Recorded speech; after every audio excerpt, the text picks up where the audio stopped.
많이 움직이는 직업이라서 이제 기름값이 올라가지고 이제 그 부분이 경비도 많이 지출되고 해서 좀 부담스러운 것 같아요.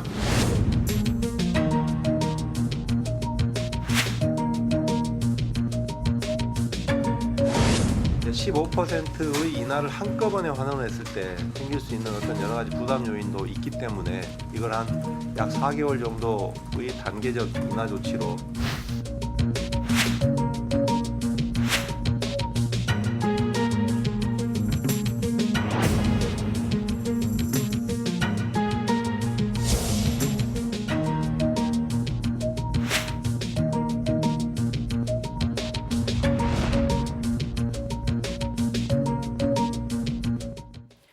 하루가 다르게 오르는 기름값 때문에 주유소에 갈 때마다 깜짝 놀란다는 분들 많으신데요.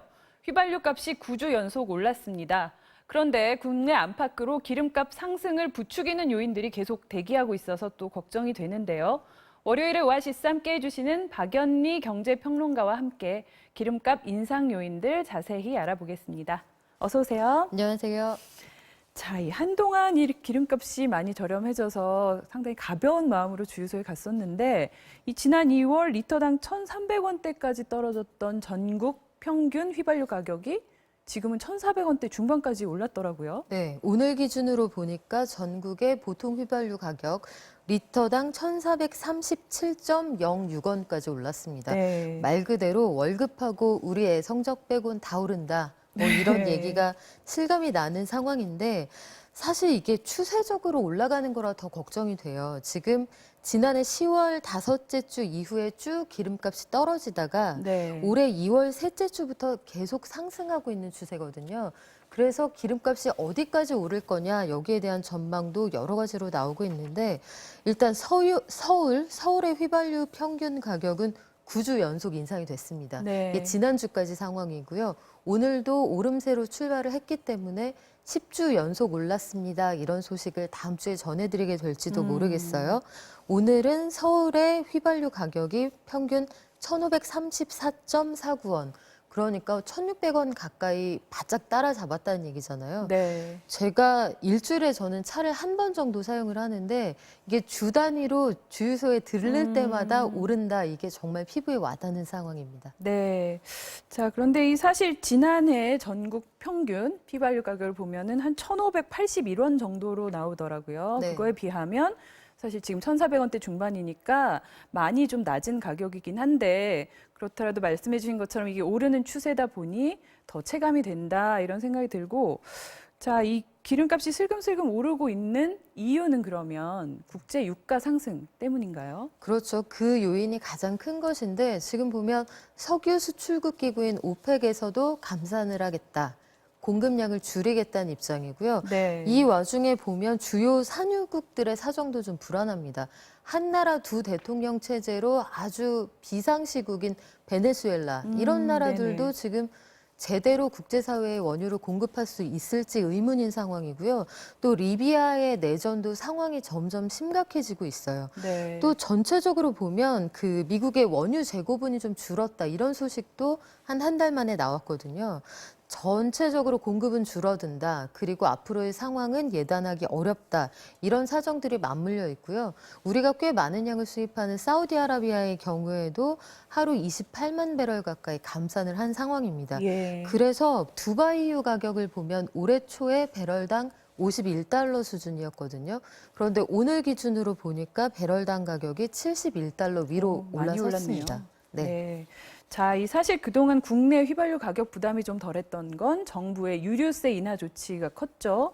최근 들어서는 그 인하 폭이 조금 조정이 됐죠. 이게 조정이 될 예정인데요. 일단 지난해 11월 6일부터 올해 5월 6일까지 네. 그 유류세를 15% 깎아줍니다. 아직까지 그 1단계 조치가 끝나지는 않았는데 네네. 이게 5월 7일부터 8월 31일까지도 연장해 주는 것으로 정부가 최근에 결정을 했어요. 예. 그러면 어떻게 되느냐? 현재는 그 휘발유를 기준으로 보면 리터당 123원, 경유는 87원 정도 그 유류세 인하에 따라서 우리가 기름을 좀 싸게 넣을 수 있는 효과가 나타나는데 네. 기간은 연장하되 그 깎아주는 폭을 절반으로 줄였습니다. 해서 58원, 41원 수준으로 인하폭이 낮아지니까 실질적으로 소비자들은 그 감세 혜택을 보고 있으나 지금보다는 현재와 국제유가가 동일하다는 가정하에 일단 5월 7일부터는 국제유가가 하나도 안 올라도 내가 넣는 기름값은 올랐다 이렇게 느끼실 수 있는 상황입니다. 네. 자, 그럼 이 정부가 인하 폭을 줄여서라도 기간을 연장하겠다 이렇게 결정한 이유는 뭔가요? 일단 유류세를 왜 내려주느냐 여기에서부터 설명을 드려야 될 것 같은데요. 이건 추경의 다른 이름이기도 합니다. 유류세 인하라는 건 말하자면 그 전국에 핏줄처럼 퍼져 있는 주유소를 통해서 전 국민의 호주머니에 용돈을 좀 찔러 넣어준다 이런 의미예요. 네. 추경으로 다 하기에도 어렵고 추경의 금액을 무한정 늘릴 수도 없잖아요. 네. 그런데 유류세 인하는 국회를 들르지 않고 바로 국민들의 호주머니에 용돈을 얹어줄 수 있는 되게 유효한 수단이거든요. 네. 그래서 지금 정부도 이런 조치를 이제 경기가 좋지 않을 때마다 반복적으로 사용하게 되는 것인데 그렇다고 해서 또 15% 깎아준 세율을 계속 유지한다. 그러면 정부 곳간이 좀 비게 되잖아요. 네. 이렇게 되면 현실하고 그 어떤 이상적인 문제 사이에서 정부가 절충점을 찾았다 이렇게 볼 수 있습니다. 네. 추경은 하면서 유류세는 안 깎아주고 100% 환원한다. 이게 또 앞뒤가 맞지 않거든요. 예. 자, 이 정부가 그래서 지난 6개월 동안 유류세분이 한 2조 원 정도가 시중에 풀려 있는 걸로 그렇게 보고 있던데요. 이 경제적인 효과는 어느 정도 있었다고 보십니까? 글쎄요, 아무래도 보면 그 차량 운행 횟수가 좀 늘어났다 이런 통계들이 좀 나오거든요. 네. 저희가 조금 뒤에 설명을 더 드리겠습니다만 차를 한 번 가지고 다닐 걸 2번 가지고 다녔다. 그리고 주유소에 갈 때 마음이 좀 가벼웠다 이런 분들이 계시니까 아무래도 도움이 되긴 되었겠거니 이렇게 예상해 볼 수 있고요. 네. 정부에서도 공식적으로 추계를 하기로는 그 이호승 기획재정부 1차관이 나와서 브리핑을 할 때 저희가 2조 원의 세금을 전 국민에게 현금으로 나눠드린 것과 비슷한 효과가 네. 났습니다. 이렇게 평가를 하더군요. 자, 그래서 이 연장 시한이 8월 말까지잖아요. 네. 정부가 여름 휴가 기간까지 고려해서 잡았다라고 하던데 이게 그때 가서 또 추가로 연장될 가능성도 조금 내비친 것 같기도 하고요. 글쎄요. 사실 그건 그 상황 가봐야 알 것 같아요. 네. 지금 4개월을 연장한다고 했는데 이미 앞서 나온 조치를 통해서 2조 원 정도의 감세 효과가 있었다. 그리고 4개월 연장함으로써 한 6천억 원 정도 추가 감세 효과가 있을 것이다. 이렇게 내다보거든요. 네. 그렇다면 정부 입장에서는 2조 6천억 원의 세수가 줄었다는 얘기입니다. 그걸 고려할 때 그때 상황에 이걸 추가로 연장할 수 있을지는 좀 봐야 하는데 사실 네. 휴가철 이런 게 물가에 굉장히 큰 영향을 주거든요. 네. 예컨대 여름이 되면 돼지고기 가격이 굉장히 빠르게 올라갑니다. 아. 캠핑 수요가 있거든요. 네. 그래서 그런 것들을 아마 종합적으로 고려를 했을 것이고 국내에서 차 가지고 이동하는 수요도 고려를 했을 텐데 하반기 들어서도 국제유가가 빠르게 올라간다. 그러면 정부가 아주 난감한 상황에 처할 수 있겠죠. 네. 근데 이 지난 11월에 그 유류세율 인하가 된 이후에 확실히 정말 도로 위에 차가 많아진 걸 저도 느끼겠더라고요. 근데 그러다 보니 미세먼지 발생의 또 주범으로 지목되는 경유차 운행도 늘었죠. 네, 경유차 운행이 전년 동기하고 비교를 하면 3배 가까이 늘었다고 하는데 이것도 역시 딜레마인 거예요. 정부 입장에서는 경기가 워낙 좋지 않으니까 사실상 얹어주는 셈으로 그러니까 용돈을 준다 이런 의미로 이 조치를 시행하는 것인데 네. 우리가 또 이것 이면에 미세먼지 때문에 못 살겠다. 그래서 미세먼지 추경이 필요하다는 대통령의 언급까지 나왔단 말이에요. 그러면 정책이 부딪히는 겁니다. 실제로 한 시민단체가 추산을 해보니까 미세먼지를 줄이는 데 쓰는 예산이 한 1조 7천억 원 정도 되는데 네. 그 화석연료를 지원하는 데 들어가는 돈도 3조 4천억 원 정도 되더라는 거예요. 그러니까 엑셀하고 브레이크를 같이 밟고 있다는 얘기인데 뭐 사건 사고 기사에서 종종 보셨겠습니다만 엑셀 브레이크 같이 밟으면 급발진 사고가 납니다. 네. 정책도 지금 그래서 갈피를 좀 잡아야 한다 이런 지적들이 꾸준히 있습니다.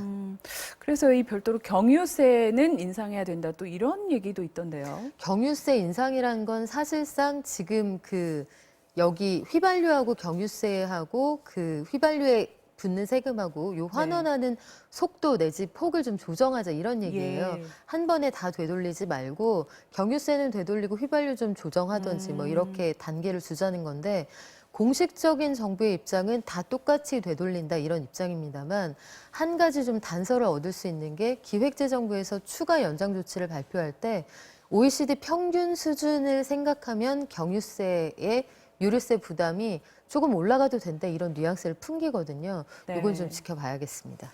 네, 또 이 미국이 이란에 대한 제재 조치로 이 이란산 원유 수입을 전면 금지하고 있는데 여기서 이 우리나라, 중국, 일본 이렇게 8개 국가는 이 한시적 면제 조치를 받아왔습니다. 그런데 미국 정부가 이 같은 예외를 더 이상 허용하지 않기로 했다는 외신 보도가 오늘 오전에 막 나왔는데요. 관련 뉴스 보고 오겠습니다. 워싱턴 포스트는 더 이상의 면제는 없다는 제목의 기사에서 미국이 이란산 원유나 초경질유를 수입하는 어떤 나라에도 더 이상 제재 면제를 승인하지 않을 것이라고 복수의 국무부 당국자를 인용해 밝혔습니다. 그러면서 미국이 이란 핵 합의 탈퇴를 결정한 지 약 1년 만에 국무부는 모든 나라가 이란산 석유의 수입을 완전하게 끝내야 한다는 내용을 발표하는 것이라고 설명했습니다. 앞서 미 국무부는 지난 8일 이란의 정규군인 혁명수비대를 외국 테러 조직으로 지정하며 대이란 제재 수위를 한층 높인 바 있습니다. 미국은 지난해 11월 5일 이란산 원유 수입 금지 조치를 발표하면서 한국을 비롯해 중국과 인도, 이탈리아, 그리스, 일본, 대만, 터키 등 8개 나라에 대해 180일간 한시적으로 예외를 인정했습니다. 그럼 우리나라가 이 이란산 원유 수입을 못하게 되면 기름값이 어떻게 당장 오르게 되나요? 뭐 직격탄이라고 볼 만큼 그 정도로 충격이 크진 않을 텐데 네. 단기적으로 일부 석유 화학 제품군에는 영향이 분명히 있을 겁니다. 이란산의 그 원유 수입 비중이요. 사실 그동안 여러 가지 리스크가 있었기 때문에 네. 꾸준히 줄여왔거든요. 2017년 기준으로 보면 우리의 전체 원유 수입량 중에 이란산 원유가 차지하는 비중이 한 13% 정도 됐는데 네. 작년에는 5% 아래로 떨어집니다. 그리고 그 사이에 우리 정부와 관련 업계가 해온 것이 수입선 다변화거든요. 네. 대표적으로 미국산 원유 수입량이 굉장히 많이 늘었는데 네. 이런 것들을 고려하면 아주 큰 충격이다라고 볼 수는 없겠지만 일단 이란산 원유를 수입을 해서 나프타를 생산해온 관련 업계에서는 단기적으로 충격이 좀 불가피할 것으로 보이고요. 또 그 이란산을 많이 사서 썼던 데는 사실 그 원유가 좀 그 불순물이 많이 들어있어서 좀 저렴하거든요. 네. 그래서 사다 쓴 것인데 상대적으로 품질이 좋은 원유로 대체를 한다 그러면 단가가 올라갈 수 있습니다. 그런 위험은 남아있죠. 네. 그래서 그 말씀하신 수입선 다변화 조치로 러시아, 브라질, 멕시코 등에서 이제 물량이 많이 확보돼 있다. 이런 이제 분석도 나오던데 유가 전망 좀 어떻게 보십니까? 일단 당분간 좀 올라갈 것 같습니다. 유류세도 뭐 절반만 깎아주는 시기가 점차 다가오고 있는 데다가 대외적으로 보면 감산도 많고 정정 불안을 겪고 있는 주요 원유국도 많기 때문에 네. 다만 이제 하반기가 되면 원유 가격이 단기간에 너무 많이 올라갈 경우에는 기름을 덜 쓸 수도 있다는 걱정이 또 함께 나오거든요. 그러면 그 이유 때문에 시장에서 가격이 좀 조정이 될 수도 있습니다. 네. 하반기 상황은 그래서 정부도 좀 관망한다 이런 입장인 것 같은데 상반기에는 기름값이 좀 오를 수 있다. 이거 감안해 두셔야 될 것 같습니다. 네. 그런데 이게 고유가가 아까 말씀해 주신 대로 석유 화학업계에는 뭐 직접적인 타격이 되겠지만 또 조선업이나 이런 쪽에는 오히려 또 좋게 호재로 작용할 수도 있다. 이런 얘기가 있던데요. 그렇죠. 기름을 많이 파는 나라가 부유해지면 그 나라에서 공장도 짓고 그 나라의 수요가 또 늘어날 수가 있잖아요. 네. 경제 현상이라는 게 항상 한쪽을 잡는다고 해서 모든 쪽이 다 나쁘거나 아니면 모든 쪽이 다 좋거나 그렇게 돌아가지 않기 때문에 네. 그게 아이러니고 그게 경제학의 어떤 묘미이기도 합니다만 당장 와닿는 게 일단 그 지갑에서 좀 더 많은 돈이 빠져나간다 이런 충격을 느끼실 수가 있을 텐데 당분간은 그 유류세 인하 조치가 그 절반으로 줄어들 때는 기름 탱크를 좀 가득 채워 놓으시는 것도 네. 하나의 팁이 되지 않을까 이런 생각이 듭니다. 네, 말씀 잘 들었습니다. 월요일의 오아시스는 여기서 마무리하겠습니다. 박연미 경제평론가와 함께했습니다. 고맙습니다. 고맙습니다.